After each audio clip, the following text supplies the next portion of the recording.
My name is Kayla Morris, and for this project, I have been assigned the persona of a U.S. representative who supports the Rio Grande River boundary. What is our mission? Americans want to be able to freely grow westward of the U.S., but it is not possible when Mexico owns almost all of the land to the west. What makes things even worse is that Mexico placed laws on American immigrants saying that slavery will not be allowed on their lands and everyone must convert to Catholicism. Of course, this did not go over well.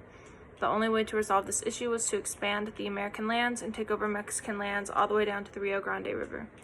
Why the Rio Grande River? The Rio Grande River extends westward and provides enough land to give Americans the right to Texas. The Americans also feel wronged by the new laws imposed by Mexico. Of course, the U.S. wants to extend further south because 1, more lands means more power, and 2, the West is known to have extremely fertile soil, therefore making it every agricultural farmer's dream destination.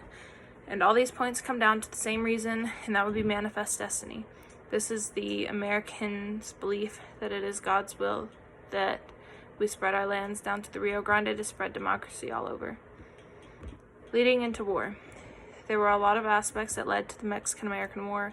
Of course, we started it all when a group named Comanche took over and started random raids against Mexico, destroying the unprofitable but peaceful diplomatic relationship Mexico had with the Americans and letting them into their lands.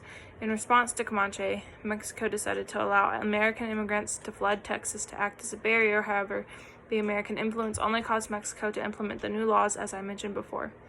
Texicans requested to be their own state, away from the newfound laws Mexico placed on them. Although Mexico denied the request, it angered them to even have been asked such a thing. During and after the war consisted of all types of different battles, although the war was not officially declared until May 13, 1846, after Mexico crossed U.S. lands to kill 11 soldiers. However, on February 2nd of 1848, the Treaty of Guadalupe Hidalgo was signed as a peaceful end to the war. This treaty said that America gained lands that would become the future states of California, Utah, Nevada, most of Arizona, and parts of New Mexico, Colorado, and Wyoming.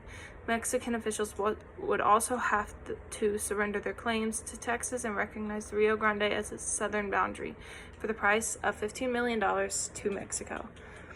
That pretty much sums up the Mexican-American War. Thank you for your attention, and I hope that the information I provided was useful.